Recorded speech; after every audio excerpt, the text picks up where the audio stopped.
दोस्तों स्वागत है आपका हमारे YouTube चैनल पे जिसका नाम है इंडियन बिजनेस आइडिया।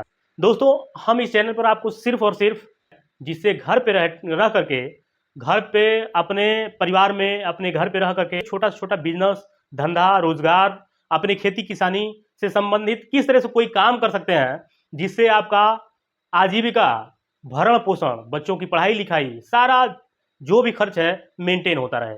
दोस्तों हमारा इस वीडियो बनाने का पर्पज मात्र यही है। अगर आपको वीडियो पसंद आएगा तो वीडियो को दोस्तों एक बार लाइक जरूर कर दीजिएगा, सब्सक्राइब कर लीजिएगा, क्योंकि इसमें कोई पैसा आपका नहीं लगता है। हम मेहनत करते हैं, रिसर्च करते हैं, आप तक ये चीज को पहुंचाते हैं ताकि आप सीखें समझें और कोई छोटा से छोटा बिजनेस रोजगार धंधा शुरू करें। तो दोस्तों आइए घर से रह करके खेती किसानी से संबंधित क्या आप काम कर सकते हैं जिसमें आप बढ़िया लाभ कमा सकते हैं। घर पे रह करोड़ों की बात नहीं करता हूं, कम से कम 25-50 हजार रुपए आराम से आप मंथली बचा सकते हैं। क्या है बिजनेस आइए बताते हैं। सबसे पहले नंबर पर है जैविक सब्जियों की खेती।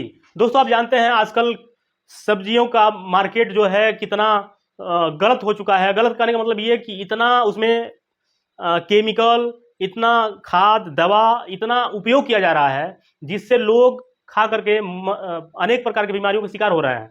तो अगर आप जैविक खेती का काम करते हैं और शुद्ध रूप से ऑर्गेनिक तरीके से कोई भी खेती फल सब्जी उत्पादन करते हैं और उसका एक ब्रांडिंग करते हैं, ब्रांडिंग के तहत उसको अगर मार्केट में सेल करते हैं और आप एकदम टोटली लिखिए कि मैं ऑर्गेनिक तरीके से तैयार करता हूं, इसमें कोई केमिकल है, ना दवा है, न कोई भी तरह से किसी भी तरह का मैं फर्टिलाइजर का उपयोग इसमें नहीं करता हूं, शुद्ध और एकदम 100% शुद्ध है, तो आपका सब्जी अगर आप उत्पादन करते हैं तो मान चलिए मार्केट में दूना 3 गुना रेट पर आपका बिकेगा। ये तो श्योर है दोस्तों। दूसरा है फलों की खेती आप कर सकते हैं, जैसे पपीता का खेती कर सकते हैं, केले की खेती कर सकते हैं, मतलब ये सब खेती कर सकते हैं। घर पे रह करके आप हुंडा बटैया रेहन खेत लेकर के भी उसमें काम अपना शुरू कर सकते हैं। और तीसरे नंबर पर है मधुमक्खी पालन। दोस्तों जानते हैं कि मधुमक्खी का जो शहद होता है कितना कॉस्टली होता है, शुद्ध कहीं मिलता ही नहीं है। पहली बात तो शुद्ध कहीं मिलता ही नहीं है, कहीं कहीं देहात में मिल जाएगा तो मिल जाएगा, नहीं तो मधुमक्खी का शहद कहीं शुद्ध मिलता ही नहीं है। तो अगर आप मधुमक्खी पालन करते हैं बहुत कम पैसे में तैयार हो जाता है और बहुत बढ़िया मुनाफा है और शुद्ध ब्रांडेड चीज आप देंगे, आप रेट भी महंगा लेंगे और आपके ब्रांड बन जाएगा। तो दोस्तों मधुमक्खी पालन कर सकते हैं। चौथा है डेयरी फार्म। दोस्तों अगर आप घर पे रहते हैं, किसान हैं और आपके पास जगह है तो एक डेयरी फार्म खोल करके दूध की खपत देख ही रहे हैं, दूध कहीं मिल नहीं रहा शुद्ध, सिंथेटिक दूध आपको मिल रहा है, सिंथेटिक दही मिल रहा है। तो दोस्तों अगर शुद्ध दूध अगर कहीं मिलता है तो बहुत डिमांडेबल है और बहुत बढ़िया बिजनेस इस समय के हिसाब से डिमांडेबल है। तो आप डेयरी फार्म का काम भी कर सकते हैं। आपको पांचवा है मछली पालन कर सकते हैं। मछली पालन दोस्तों एक बहुत ही मुनाफादार व्यवसाय है, बहुत बढ़िया व्यवसाय है।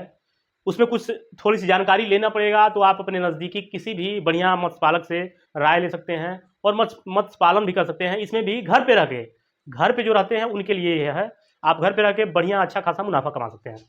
अब आइए छठवां है जैविक खाद का निर्माण। दोस्तों ये तो बहुत ही बढ़िया है, जैसे जैविक फल तैयार करते हैं जैविक खाद से, तो जैविक खाद ऐसा खाद है जो 100% नेचुरल है और ऑर्गेनिक है। इसमें किसी प्रकार का न पेस्टिसाइड है, न कोई केमिकल है, न किसी भी प्रकार का कोई भी इसमें फर्टिलाइजर का उपयोग नहीं होता है। शुद्ध और 100% शुद्ध जैविक खाद जो तैयार किया जाता है और जैविक खाद की कीमत काफ़ी महंगा होता है, इसलिए इसका बहुत डिमांड है।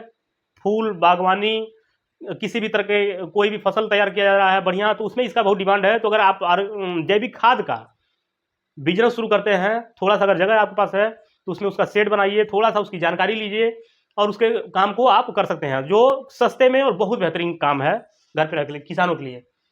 अब आइए, अब सातवां है औषधीय पौधों की खेती। औषधीय पौधों की की खेती आप कर सकते हैं। औषधि आजकल देख ही रहे हैं, लोग एलोपैथ से कितना दूर भाग रहे हैं और आयुर्वेदिक औषधि की तरफ जा रहे हैं। आयुर्वेदिक हर चीज लोग ढूंढ रहे हैं। अब सोशल मीडिया के माध्यम से, यूट्यूब के माध्यम से, फेसबुक के माध्यम से लोग इतना जागरूक हो चुके हैं कि इन सब चीज़ों को वो लोग सर्च कर रहे हैं, उसको जान रहे हैं। तो औषधीय पौधों की अगर खेती करते हैं तो बहुत फायदेमंद होने वाला है आने वाले समय में, इस समय जो चल रहा है। दोस्तों इसके पास है आठवां मशरूम की खेती। दोस्तों किसान है, आपके पास जगह है, पुराना घर है कोई ऐसा जिसका उपयोग आप बढ़िया से नहीं कर रहे हैं, एक तरह से वेस्ट टाइप में बहुत लोगों के पास घर मकान रूम होते हैं, उसमें आप मशरूम की खेती कर सकते हैं। बहुत बेहतरीन फ़ायदेमंद चीज़ है और उसका डिमांड इतना है कि पूछिए मत।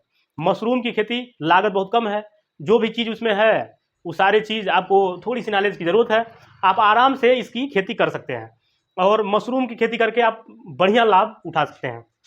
तो है दोस्तों मसालों की खेती। आप कहेंगे मसाला कौन?